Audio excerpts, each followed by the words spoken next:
నమస్తే, welcome to yo-yo TV. ప్రస్తుతం మనం సోమాజిగూడ ప్రెస్ క్లబ్లో ఉన్నాం. సో ఏదైతే చూసుకుంటే ఈరోజు మా వాటా మాకే అనే ఒక పుస్తకం అయితే రచించారు జూలూరి గౌరీశంకర్ గారు. ప్రస్తుతం మనతో పాటు ఉన్నారు ప్రముఖ కవి, సామాజిక విశ్లేషకులు కూడా మాట్లాడడం సార్ తోటి.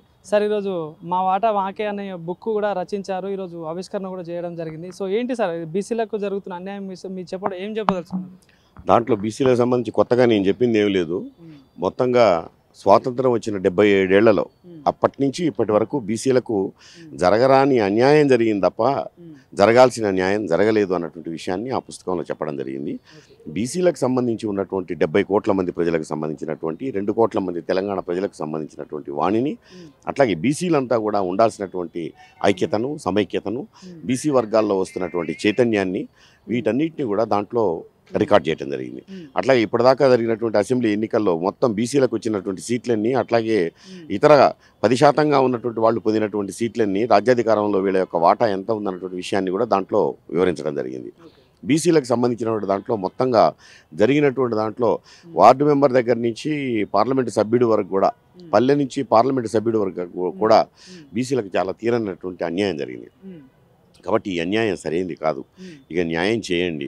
న్యాయం చేయకపోతే ప్రజల నుంచి తప్పకుండా అది భావ విప్లవం రూపంలో వస్తుందా, తిరుగుబాటు రూపంలో వస్తుందా, చైతన్యం రూపంలో అది ఏ రూపం తీసుకుంటుందో తెలియదు. కానీ బీసీలు ఇంకా ఓపిక పట్టే పరిస్థితి లేదు. వీటన్నిటికంటే ముఖ్యంగా ఇవాళ బీసీల యొక్క చైతన్యం అనేది చాలా ముఖ్యమైనటువంటిది. బీసీల యొక్క చైతన్యం చాలా గొప్పగా ఉంది. ఆ బీసీ చైతన్యాన్ని తప్పకుండా ఇక్కడ ఉన్నటువంటి ప్రొఫెసర్లు, లెక్చరర్లు, న్యాయవాదులు, మేధావులు, ఉపాధ్యాయులు, మనకు 14 సంవత్సరాలు తెలంగాణ రాష్ట్ర సాధన ఉద్యమంలో మనం పాల్గొన్నాం. ఈ రాష్ట్ర సాధన ఉద్యమంలో ఉన్నటువంటి భావజాల యుద్ధం మొదలై, భావజాలంతో మొదలైన యుద్ధం తెలంగాణ రాష్ట్రం వచ్చేదాకా నడిచింది. అట్లాగే బీసీ ఉద్యమం కూడా తప్పకుండా రాష్ట్ర సాధన ఉద్యమం లాగానే అదే నిబద్ధతతోటి ఊరూరికి, పల్లె పల్లెకి ఇది విస్తరిస్తుంది, ఇది విజయం సాధిస్తుంది, ఇది ముందుకు పోతుంది. ఇంకోటి సార్ చూసుకుంటే ఇప్పుడు అటు మంత్రుల శాఖలలో చూసుకున్నా కూడా ఎమ్మెల్యే అంటే ఏదైతే ఎలక్షన్స్ రాగానే, ఎందుకంటే బీసీ సమాజం ఏమో చాలా ఎక్కువ ఉంటుంది, కానీ వాళ్ళకి దక్కే ప్రాధాన్యత విషయంలో కానీ ఎన్నుకున్న పరిస్థితులు కూడా మీరు చూస్తున్నారు. ఇప్పుడు దగ్గరలో లోకల్ బాడీ ఎలక్షన్స్ కూడా రాబోతున్నాయి. వాళ్ళకి రిజర్వేషన్ కూడా గతంలో నుండి కూడా ఇప్పుడు వెనుకనే ఉన్నారు. సో ఏం చెప్తారు మీరు గవర్నమెంట్కి కానీ మీ సైడ్ నుండి చెప్పదలుచుకుంది?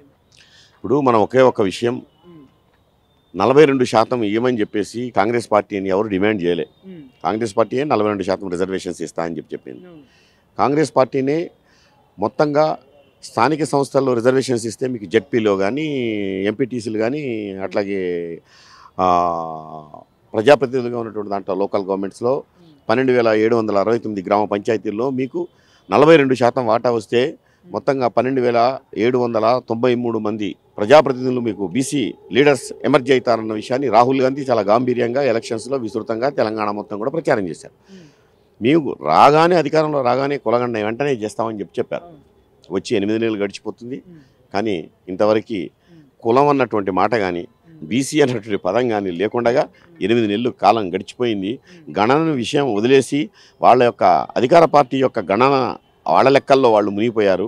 కాబట్టి మీరు ఇచ్చినటువంటి విషయాన్ని ఎందుకు ఇవ్వండి అన్నటువంటి విషయాన్ని ఈ పుస్తకంలో మనం అడిగాం. కాబట్టి మీరు చెప్పిన మాట నిలబెట్టుకోండి, 42% ఇవ్వండి. ఆ 42% ఇచ్చేసి బీసీలకు మీరు ఇచ్చినటువంటి వాగ్దానాన్ని నెరవేర్చుకోండి. లేకపోతే బీసీలు మళ్ళీ మోసపోయారన్నటువంటి బాధలో ఉన్నారు. మీరు ఆ 42% ఇస్తా అని చెప్పింది ఓట్ల కోసమా, బీసీల మీద ప్రేమతోట అన్నటువంటి విషయం స్పష్టంగా తెలియాలి.